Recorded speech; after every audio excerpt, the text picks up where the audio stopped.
Welcome to the Driven Moms Answering Adversity interview series, stories of success through setbacks from Mom Elevated. Together, we can shine a light on how normal challenges and struggles are, along with how we can overcome and rise above them. Today, we have Lisa to share with us. I can't wait to dive in. I've chatted with her a little bit already, and you are going to love this interview. So, Lisa, without further ado, if you would like to share just a little bit about your story to get us started, go for it.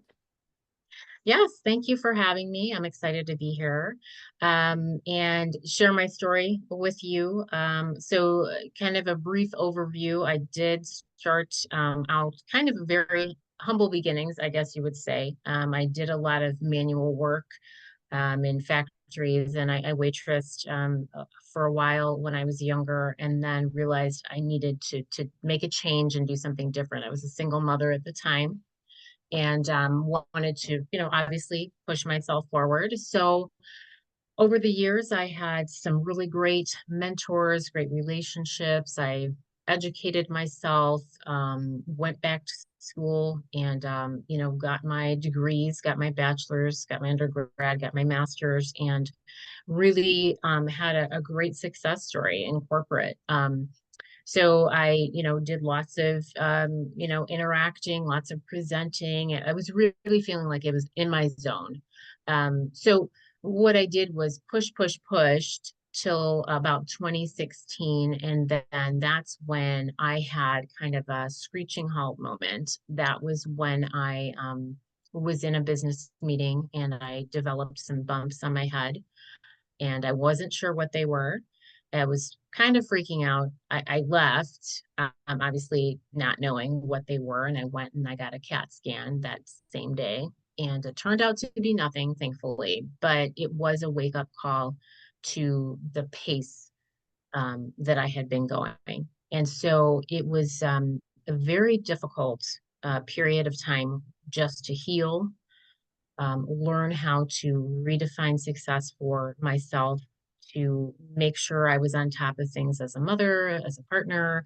Um, it was a real learning curve. And I had always loved learning, but this topic, this particular learning curve, was just, I was super uncomfortable. I'm going to be totally honest with you. It just felt out of character for me to not be pushing myself. And so um, I did completely walk away from corporate. I did start my own business as a career coach. I do have a recruiting background. I have a corporate background. I've worked with, Fortune 100 and Fortune 500 companies. So really great network of people, but just felt like it was time for me to walk away and start something on my own. So one of the pieces of my coaching is to help women and men, but in particular, I see this more in women that are on the verge of burnout, or I would love to, the message being to prevent having to go through burnout because it is not a pleasant experience. So that's my mission right now is to help others to kind of learn from the lessons that I had so that they don't have to go through that same experience. Yeah, I love that. That's amazing. I also, throughout that, I mean, obviously there were little touch points of challenges along the way. What do you think of the biggest adversity you had to answer within all of those shifts, and how did you answer it? I think the biggest adversity was just coming to terms with myself. It was a scary moment. I might not be able to work like this forever. Yeah. I had always, I think what we do is it's like a car, we just get in and turn on the ignition and we just go. And that's just the way that I viewed my body was I'm just going to push, it's supposed to work. Yeah. Right. And then when it didn't, that was this sort of moment where I was like, I might not be able to do this. And what am I going to do? How am I going to make money? How am I going to, really shift? This is what I've done for my whole life. This is how I've survived. Yeah. So I think that that was the kind of aha moment where I thought, well, you better, you better figure something different out because your body has told you and you've ignored it. And Yeah. now you have to make a decision. And so I think that that was the moment where things was really pivotal because I realized you can't keep pushing it. That's just the reality. So Yeah. that was probably the toughest. Did you find it a difficult transition from corporate into like career coaching and transitioning into that? Obviously, you had a great network to tap into, but that's such a vast, I feel like that's still a really different kind of line of work that you were then doing. It was obviously very different. I mean, when I first started in corporate, there was no remote work. We didn't, I mean, it would have been nice because I commuted in the car, I did all of those things, And so going from that to um, creating my own schedule, just starting from scratch. Now, I had worked for primarily larger companies, so the transition was tough because I was working within established procedures and, ways that they did things and established cultures. So, you know, we weren't doing a lot of transformational work. I was doing lots of leadership work and I was managing teams and I was doing things like that. But I myself was, I wasn't creating. And so I think that that was probably the biggest piece of the transition that was like, okay, well, I'm starting this business. I have a great network. A lot of my clients are people that actually I placed and when I was in recruiting. And so I have a strong network, but it's still, when I looked out at the vast audience of coaches, that was, I think, the toughest, probably the toughest transition. Yes, it took some time. I was able to, um, you know, eventually, it probably took longer than I wanted it to take. Um, but I want to say it was probably 6 months before I really felt like, okay, I've got a system, I've got, things, I've got a structure to my day. This feels, like what I need it to feel like at this point. And then it's continuing to evolve as I'm growing the business. Yeah. Yeah, yeah. That makes sense. How Yeah. then, so you talked about how you were going, going, going, and obviously needed to change your schedule. Did you find scaling back was really difficult when you first started within that 6 months? Were you just like, well, I'm going to push myself in my business as much as I was? And then we were like, wait a minute, that's not the point of what I'm doing. Yeah. I need to. How did you do that transition of then scaling Yeah. back to not pushing yourself so hard? Yeah. So what I ended up doing in the very beginning, it was a lot of research and seeking and, really not knowing where the best place was to start. And I had people, kind of emailing me constantly and sending me LinkedIn messages, I can help you scale your business. I can help you do this and that. So for a while, I was sort of wandering. I don't want to say I was lost because I knew what I wanted to do, but I was definitely wandering. I was trying to figure out the best way to get started, to get on a schedule. So um, I was pushing myself. And then what I ended up doing was actually working with a sales coach that came highly recommended. And that really helped me to redefine my day, to, help me to understand that, this isn't an overnight process. Yeah. We're going to do one thing at a time. And I just scheduled time out and I time blocked, which is something that I did in recruiting quite a bit. And when I was done with that task, so every action, and this is the way that I did it when I was in school, if you're working on something every day and you're doing it to value align with your ultimate vision, then you're adding value, whether it's an hour or whether it's 2 hours, and one day it's 4 hours, because you probably know this too. Um, some days you're going to feel more motivated and you're going to get onto something and really, power through. And there are some days where, you're going to do, a couple of things and that's okay. So I've given myself much more grace in those instances. And I think that's been really helpful in kind of scaling back and realizing, okay, this is not going to happen overnight. You need to follow the course, continue on. And as long as you're adding value, you're adding value. Yeah. And I've just had to come to terms with that. It did take a little bit, but I think I finally have learned that lesson. I love that. Well, and I feel like you shift a lot of your expectations too when you start entrepreneurship and you have a family already. So then you're like, okay, not only am I juggling my schedule, I'm juggling their schedule. I want to be present. You want to give at least that 15 minutes of undivided attention so that they will then be great later. We had that conversation a little bit earlier about just a little bit of time will make them Right. behave so much better instead of trying to, spread your attention to so many different things all day long. Yes. So realizing some days are better than others is huge. That's a motto I've lived by from day one. Some days will always be better than others. Um, Yes. I love Yes. that. If you want Yeah. to tell me your opinion on that. I know we talked about it a little Yeah. earlier, but I loved what you had to say about it. Yeah. I mean, I think, like I said, I mean, I think as busy as we are, because if I look back and I look at videos that maybe, somebody in my family took when I was rushing around picking up my kids, and I thought to myself now, why did I feel like that was so important to rush like that? I could have taken 5 minutes or 10 minutes or 15 minutes and let them tell me about their little silly stories, and let me, hear about their inventions. And because, now, they're 30 and 21. So, looking back, um, I don't want to say I have total regrets, but I mean, I do, and I think everybody does. But, I think you have to be intentional about it, and you have to know going in, I am going to be tired and I am going to have all of these things that I know I need to do. But right now, kids know, I think, when you're dialed in. And, I don't know about how your kids were, but mine would be like, you're not paying attention, you're not listening, they can tell when you're not checked in. And so I think along with spending time, so I come home from work and I'm exhausted, I had a long day, I'm exhausted.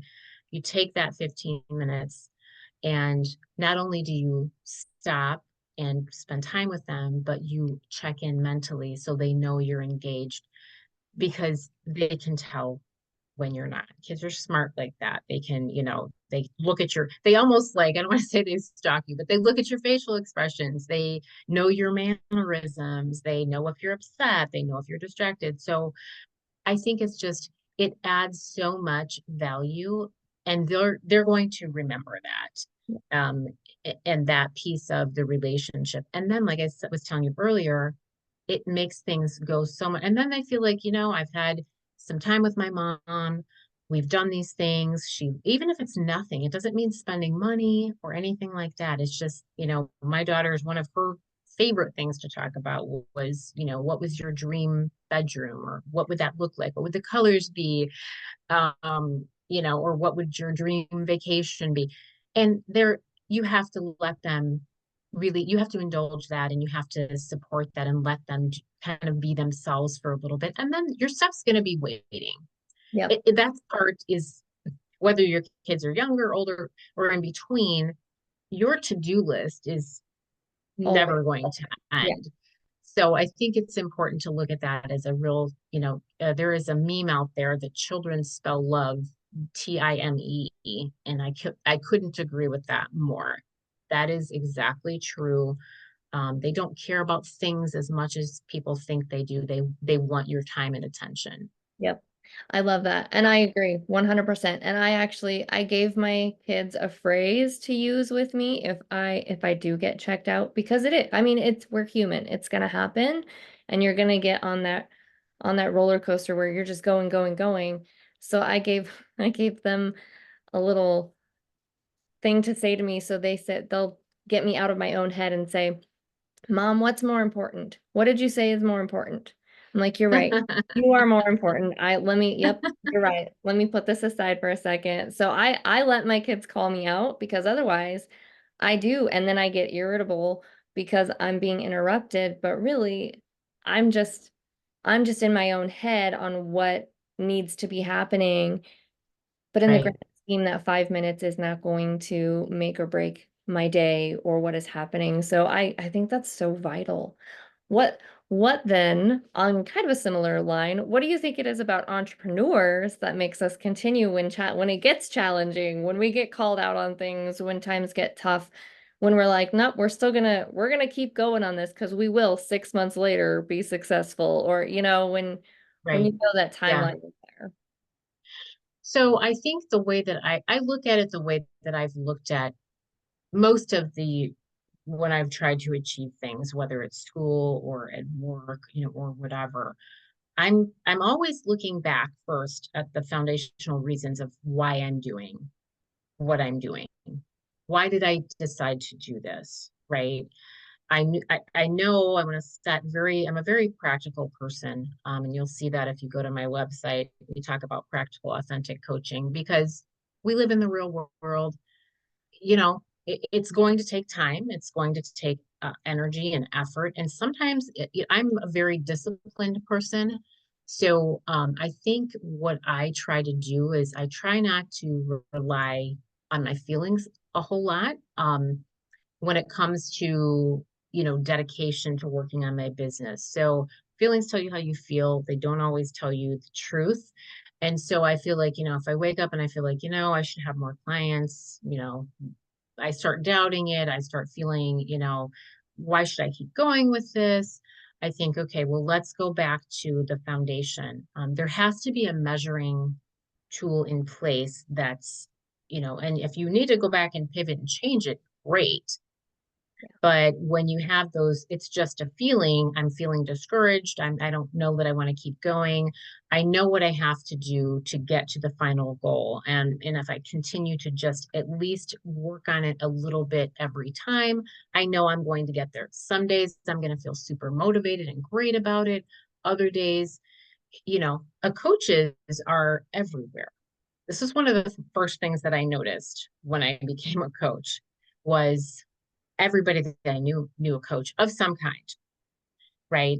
And that to me was like, oh wow, okay, well, there's thousands of us out here, there's so many of us. But there's also thousands of hairdressers and restaurants and places to do your nails and things like that. And I think, reminding yourself that you are the differentiator. You are the one that's making it different. And that you have your own story and no other person has that story. They don't have your personal experience. And I think that there's a lot of value in that. In fact, the last person that I coached, this gentleman, said that one of the reasons he loved coaching with me was because I totally understood how he felt. So as much of the challenges, yeah. So as much as the challenges that we have, whether they were from the past or from yesterday, I feel like if we continue to realize that those can be incorporated into the journey forward, they're valuable. Yeah. Someone's going to be relating to them and it's going to help somebody else, and helping somebody else is why I wanted to be a coach and why I wanted to do this. So I think I try my best to just turn those into learning moments and, in all of those things. Let's face it, there is going to be those days when it's pouring rain and there's nothing you can do about it.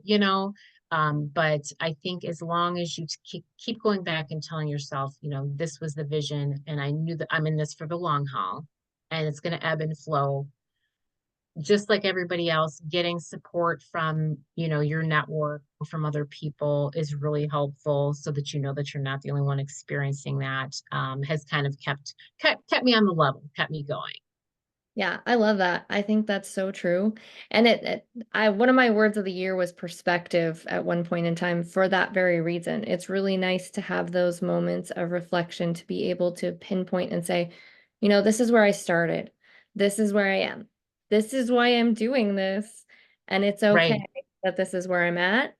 I always say, like, right, feel your feelings, acknowledge them, and then find something because it's usually you're just feeling not productive at that time. There's something that you're not being able to help with that you want to. So find right. something that will help you feel productive, that you can move forward and get yourself moving through those emotions again. Because it's, yeah, like you said, a lot of it is just self-discipline and continuing on and whew, Yeah, it's letting, kind of the bird fly over so the thoughts fly over. And, honestly, I coach a lot of people that are executives or that are higher level. And mhm, even these have a lot of doubt. So I find myself coaching quite a bit, burnout, not burnout, what pivots, whatever it is. At the crux of it is discouragement. a lot of it. They just, you know, I don't know how to do this. And so we talk a lot about letting the thoughts fly over like a bird, but don't let them make a nest. Just you have you've got your what you want to do, you want to do this. And so occasionally you have to just know that that's part of it. Yeah. That's going to be part of the equation. You are going to get down and you are going to feel like whatever, but most of the time, and then people compare what you're usually seeing as somebody's final result. Yeah. You're not seeing all the work. A couple of years ago, I did a fitness competition and I trained for about 18 months. And it was hard. Yeah. It was really hard. But it was on my bucket list. I wanted to do it, blah, blah, blah. But the final result, yeah, that's what people saw. Right. They didn't see the work. So that's like anything else. It's just like, so I always coach people, don't do the comparison game. It's such a dangerous game to play. Keep going back to your own vision. You decided on it for a reason. And if you need to pivot and do different things, that's fine. But if you don't have the foundation, then you are going to kind of get swayed Easily. back and forth. Yeah.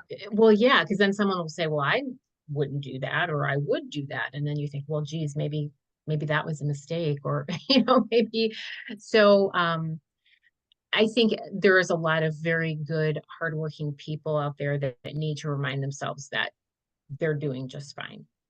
I love that. They're doing it right. With with that then, what is one overall takeaway or lesson that you think that other mompreneurs or business people watching would be able to use from your experience specifically? Yeah, so I think that one thing, the takeaway is, to really give yourself some grace. I find that if I have a friend who's going through something difficult, I'm so compassionate and I'm so like, oh, you should, don't worry about it. You're great. You're doing this. But when it comes to me, I give myself no grace. Right. I am expected to be completely perfect. And if I screw up, that's the end of the world. So I think the takeaway, the best advice is you're going to make mistakes. And so does everybody. I mean, you know, give yourself, don't be so hard on yourself, and give yourself a little bit of grace. I mean, if it's a continual thing and it's going down a bad road, that's something else. Yeah. But hey, if allow yourself some of that clarity only comes through mistakes. So the mistake could actually open up a different door or open up a new opportunity or a learning experience. So, I mean, I think if you allow that to be part of your process and not expect yourself to be on full on 100% all the time, I think that you're going to not only get more out of your experience, you're going to be able to relate to more people. Yeah. Yeah. Absolutely. Oh, Yeah. so beautifully stated. Thank you for that. You're welcome. I think that's amazing. No, and that is so true because we are our worst critics 100%. But if you recognize a pattern that you need to change, that's something different. But definitely giving yourself not only that grace, but that permission Right. to be a little bit messy in some of the area or not hit all of your goals all of the time. Like that's just part of it. I think that's so, so important. Thank you for sharing that. Well, it is part of, when you work, it's a big part of your identity. When I coach people that have maybe lost their jobs or maybe are, you know, they are it's very intertwined to their personal value. Yeah. So it's kind of like, you're not your job. You still have value, whether you're working, whether you're not working, whether you're being a stay-at-home mom. I'm telling you, when my kids were younger and they stopped taking 2 naps a day or a nap, I was like, oh my God, it's 10 a.m. It feels like it's 3 o'clock. What am I going to do Right. with this whole day? So, I think it's important to remember that the value is really you. Yeah. and whether or not whatever you're going through, and just really, again, like I said, give yourself that grace and permission. Yeah, That. I think that's Hmm. great. What is the best way for others to find you if they would like to work with you, learn more about you, just be in your space, learn from you? Yeah, Where's that? yeah, exactly. Yeah, sure. So I am on LinkedIn. I'm under Lisa Warden hyphen Valencia on LinkedIn. You can also go to my website at wardenconsultinggroup.com. There is, or you can email me, Lisa at wardenconsultinggroup.com. I would love to hear from anyone in the audience. I always do do a lot of free content just because I love to be helpful. So, but yes, I would love to hear and be helpful to anyone that is looking for a career coach. They're in, again, burnout, career pivots, changes, even someone that's in a toxic environment and maybe can't leave, because I've kind of been there, done that as well. So yeah, lots of different ways to reach me. Absolutely. Yeah, I will have all those in the description as well for them, but just in case they're listening in and they can still find you. There was one more Sure. little nugget that I wanted you to share before we hop off because I remember it from when we were talking before. You were talking about noticing red flags. And I feel like that's a really important topic that I don't want to forget to mention in your interview because I feel like it was really, really poignant of you to state, and it stuck with me. So I would, if you don't mind, share about what you meant by noticing red flag. Yeah. Yeah. So, I think when it comes to a career, um, it's a relationship. You're really getting into a relationship with someone, that someone being the company. And I think what people do is, like, in the beginning of a new relationship, we've maybe all done this, right? Everyone's going to put their best foot forward during an interview. We're great. Everyone loves working here. Oh, I love working there. We're both basically on our first date, essentially, right? During that time. So maybe you don't confirm some things, or, there are some things that don't totally sit well with you, but you don't want to risk losing the opportunity. So you kind of just say, well, I'll figure that out later. That's a red flag. There's a reason that you're getting that little twist inside. So whether that's somebody that you are going to get into a work relationship with, I've had clients where I felt like, I know I'm not going to be their best resource. There's that twist. So there's a reason that that is there.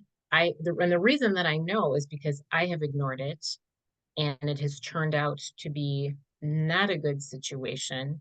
The culture wasn't right. The culture was toxic.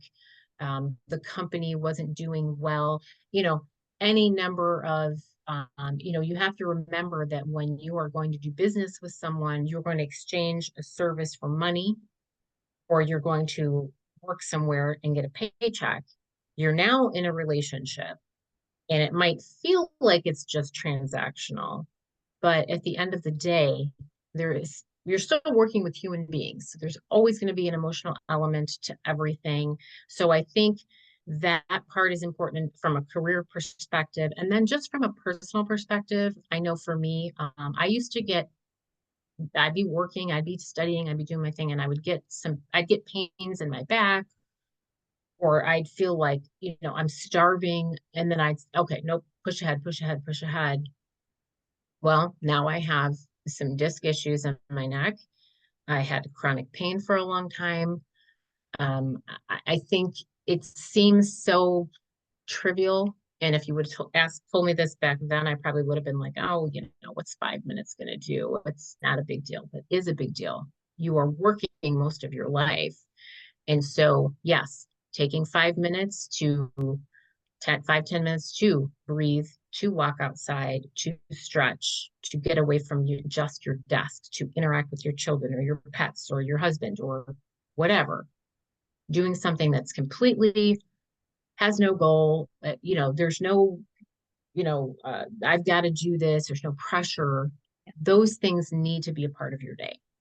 And if they're not, if you're going to continue to ignore the red flags, and you'll know, most people know when they get them. Yeah. They're going to get that sort of little bit of a nudge, however they get that. And they really need to, I wish I can tell you this, I wish I would have responded to it. You know, I have an education. Does anybody check if I have a 4.0 GPA? I mean, I don't know. Does it really matter right now? I mean, you know what I'm saying? I could have done just fine and still, but instead I decided to just blow past all of those signals. And that ended up, you're going to pay Yeah. one way or another. So it's better to right now, you've got 5 minutes, 10 minutes, take it.